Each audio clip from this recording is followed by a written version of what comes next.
Hello, world. Good morning. I'm Joia, and this is the Founders and Innovators morning show. And today I'm delighted to be here with Tim. Tim is the Chief Product Officer of Hitgoalz Battleground. And he's going to start by telling us all about game theory, how he sees that affecting really a new trend that's developing in whole business communication.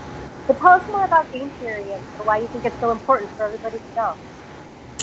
Yeah, Joia, thanks for having me. So, game theory, I think, is so important because it not only addresses the kind of what you're supposed to be doing, looking at the end goals, what you want to do, but it really looks at the motivation and how to kind of get people to do it of their own volition rather than kind of a top-down, dictatorial sort of like, you need to do X, Y, Z because I'm the boss and I tell you to.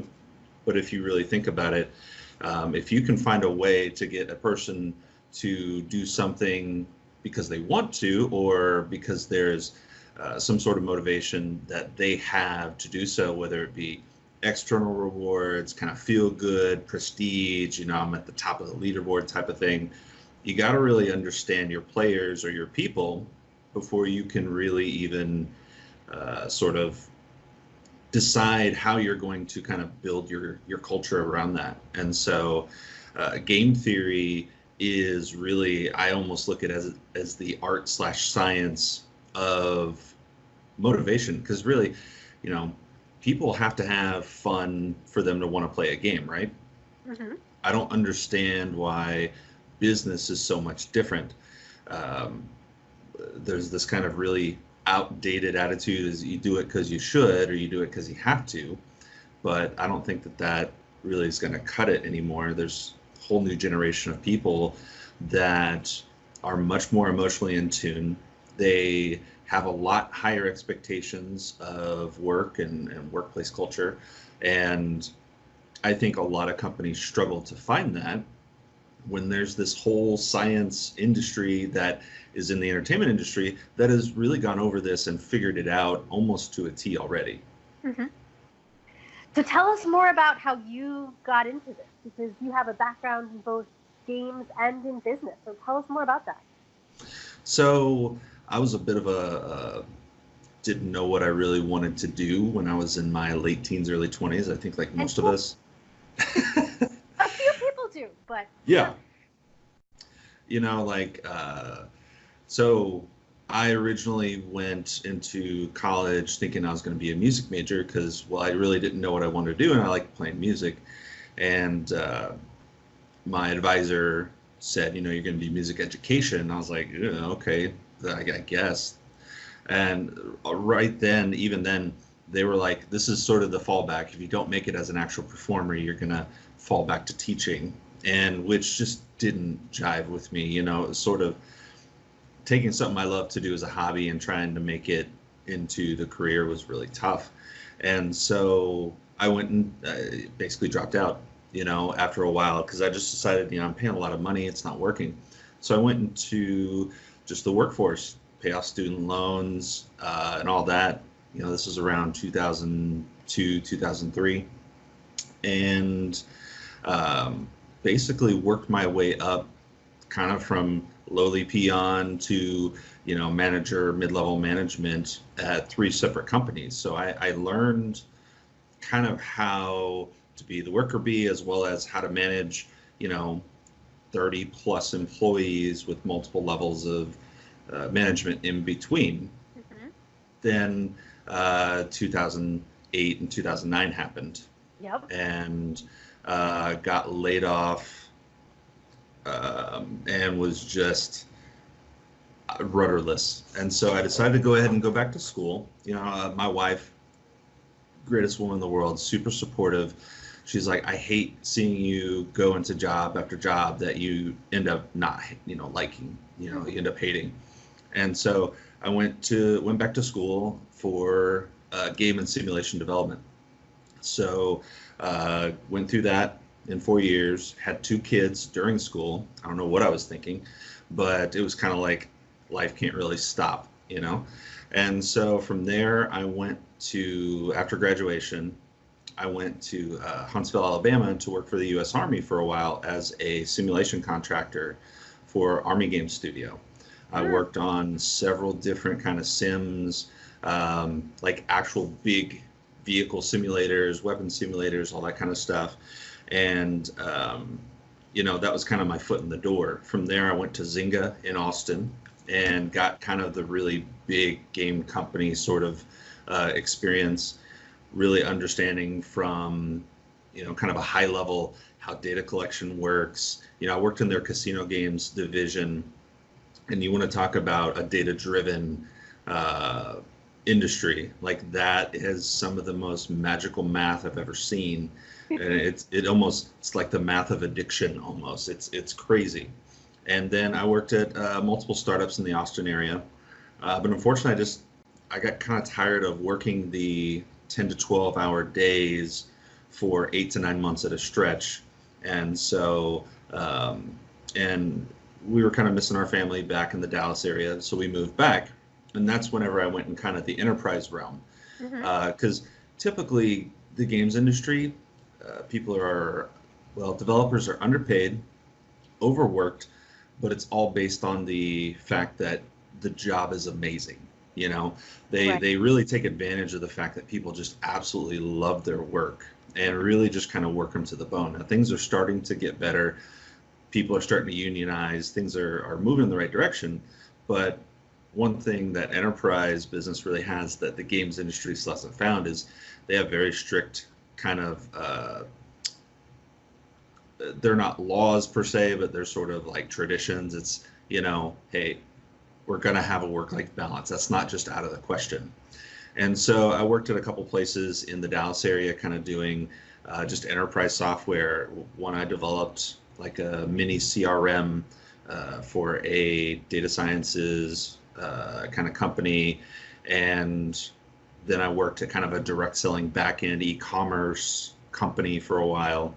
And all this time, I'm kind of like finding that I'm one of the few developers who can actually like talk to people. All the rest of my colleagues are sort of like, hunker down. Let me just, if I don't have to interact with too many people in a day, I call it a good day. And so while I was at the direct selling company, I got headhunted to kind of come and start this company. The company is Wit Innovation. The product is Hitgoalz. And it was really funny because I was saying, I'm pretty happy where I'm at. And the guy who's trying to bring me over is saying, hey, what if you could have any job, what would it be? And I just like went crazy. I'm like, I want equity, I want this, I want that, I want all this stuff, and thinking like I'm just gonna shoo him off with craziness. And then he comes back and almost gives me letter for letter what I gave him. And when I came in, I was still a little bit kind of, because startups, I've worked at multiple startups, they almost always end in failure. And so I came in and they're like, okay, what is your thought about this kind of product? And I gave them like this really off the wall, like World of Warcraft, Quest Journal, MMO style type of game, enterprise / idea. And they surprised me. They bought into it. And they're like, this is what we want to do. So I kind of come from a lot of enterprise background pre being an engineer and product developer, and then I had a long stint in the games industry. So I'm kind of uniquely positioned that I understand both cultures, and I see something that is in games that is desperately needed in enterprise. So that's the long-winded version of how I'm at where I'm at. Well, that's great. But so tell us now more about that vision. What do you see? How do you see that games can change enterprise business for the better? So we look at statistics like depression and mental illness and things like that. And I think they've always been there. We're just now more aware of kind of the statistics and kind of the things that people are going through. We're a lot more in tune with our own bodies and emotions and things like that. And so I worked at a call center all through college for 4-ish years. And I swear, like every single day I would go, I feel a little darker inside. Like I felt like I just had to put on this suit of armor and just had to make it through the day. I hated every second of it. That I was actually on the phone. People are just, especially when they're disconnected, like through the internet or over the phone, completely different animals. I would say most. But what I see is a lot of people in the workplace doing stuff because they have to, doing stuff because they have to make a paycheck, they have to make ends meet. And being able to work in video games myself, I had a long time where, yes, it was long hours, yes, it was sometimes unrealistic expectations, but the actual love of doing, like, it didn't really always feel like work, you know? And so you listen to these big kind of entrepreneur kind of talking heads like Gary Vee, who they're talking about, if you do what you love, you never work a day in your life, Right. kind of that old adage. I don't think that is going to necessarily be it for everybody, but what if we could take a step towards that?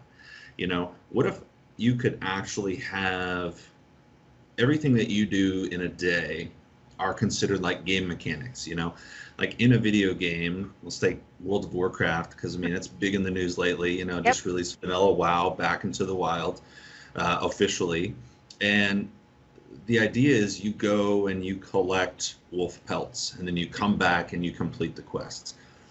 Really, if you're a salesperson, you're making cold calls and you're bringing back leads into your CRM. This is Just a like very, yeah, exactly. This is pretty much a one-to-one equivalent.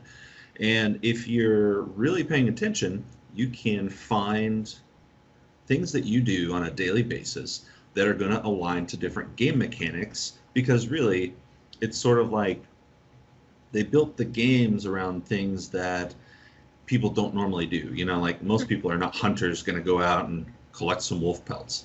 And so you kind of want to get that a little bit of escapism, right? You can't really do that with a cold call. I mean, the cold call is a cold call. It's still going to suck no matter how much you have to do it. You're gonna get 5 yeses per 100 no's. It's just life. But what if every single call was a wolf pelt?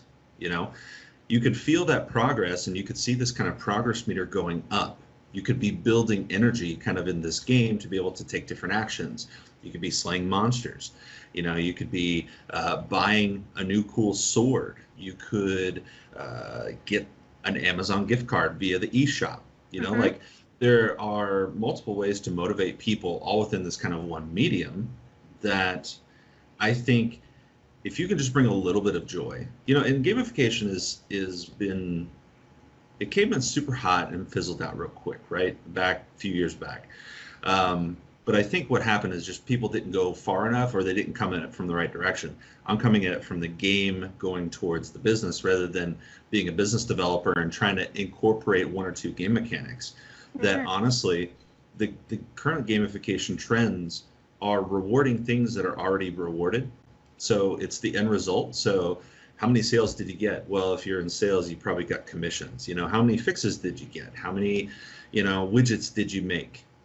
They're just ranking stuff that is either mostly already public knowledge, or has already been rewarded in some way. It's the end result.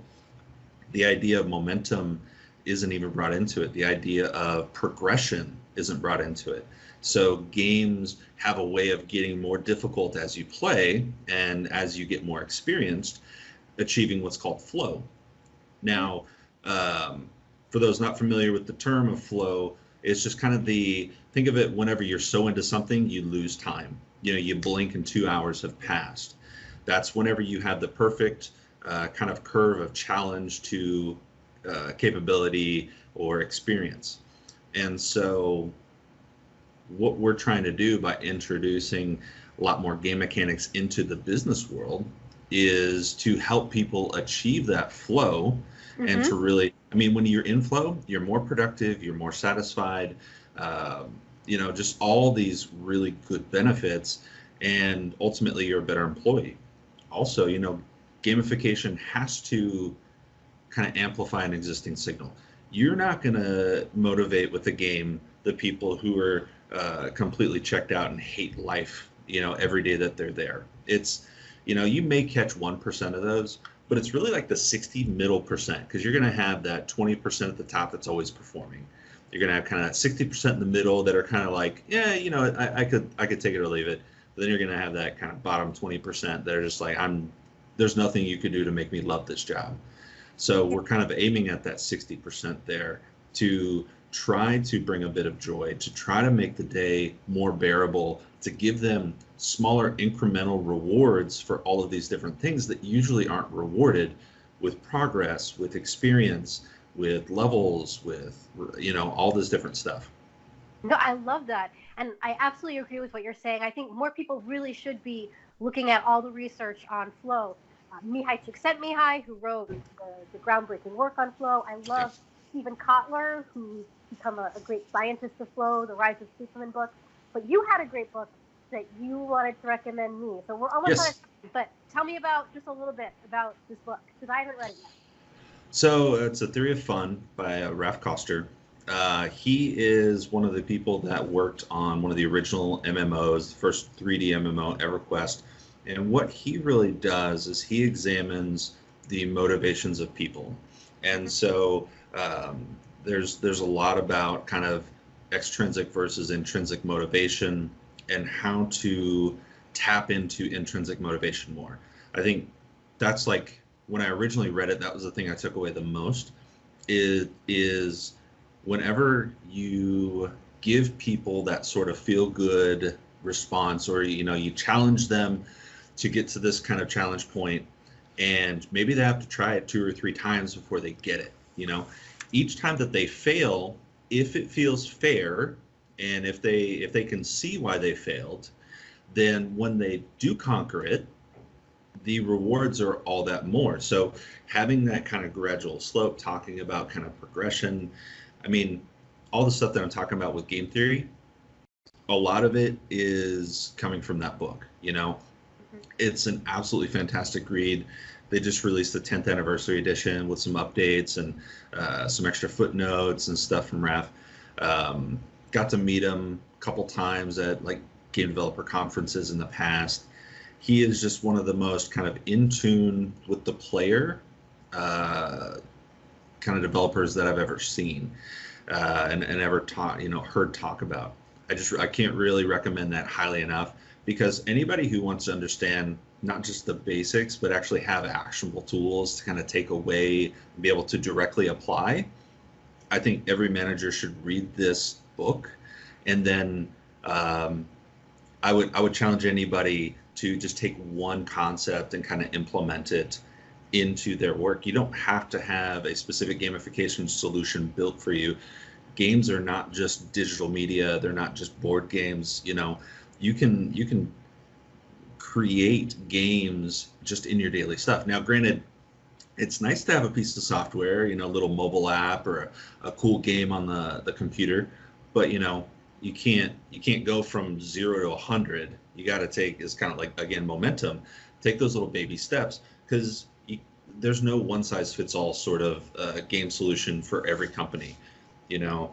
Sales and commission-based organizations are going to be more competitive. They attract a certain type of person who, is very results oriented. They're very, I want to beat so-and-so, because the more you make available, hey, the number one person gets this extra spiff or incentive. People who are kind of more in like the HR roles, things like that, they're going to get a lot more joy from getting feedback, positive feedback, changes in policies that had a good result, so things like surveys and kind of anonymous top to bottom and bottom to top review processes. Those are going to be things, just simple point systems for how many one-on-ones did you have in a day with different employees. Because what that's going to do from an HR perspective, you're going to have a better pulse on how the office is doing. You're going to be a lot more aware. Everything that we do in a job can be translated into a game mechanic, which can then translate into rewards and progress. I mean, I have yet to find a business that has something you need to do on a daily basis that doesn't have this conversion. And I'm frankly kind of surprised that I don't see it more already. You know, I remember, when I was talking about, I was back kind of in between college stints. I was a manager at kind of a security center, security call center, and we handled, like ADT style alarms just for a smaller company. And what we would do is basically for every 10 calls, you would get like this little ticket. And this is back, I printed these out, laminated them. You get like a jeans ticket, you know? You just turn it in, you can wear jeans for the day. There were people that would save up like 3 to 4 weeks of these at a time and just wear jeans for like a month. And it was fantastic. There were times, we had little MP3 player cards and things like that, and they would trade them. And sometimes people would get them and sell them. It was like I didn't care, but they made their own little meta games on top of the game that I implemented on top of it. It was fantastic. That's such a great story. So we're out of time, but tell people if they want to know more, how can they find out more? So I'm on Twitter at BizGameDev, and the product that I have is Hitgoalz, so hitgoalz.com. You can reach out to me at any point, Tim or Timothy at hitgoalz.com. Love to talk to anybody. Hit me up on Twitter. Love to talk gamification. Basically, yeah, that's it. All right. Well, thank you so much. All right. Thanks, Joia. Audience, everybody, make it a great day. Thanks for joining us today. Please don't forget to subscribe, review, and share this show. If you'd like exclusive content and behind-the-scenes insight, for just $4 a month, you can support us at buymeacoffee.com. Now, go make it a great day. Ask me why.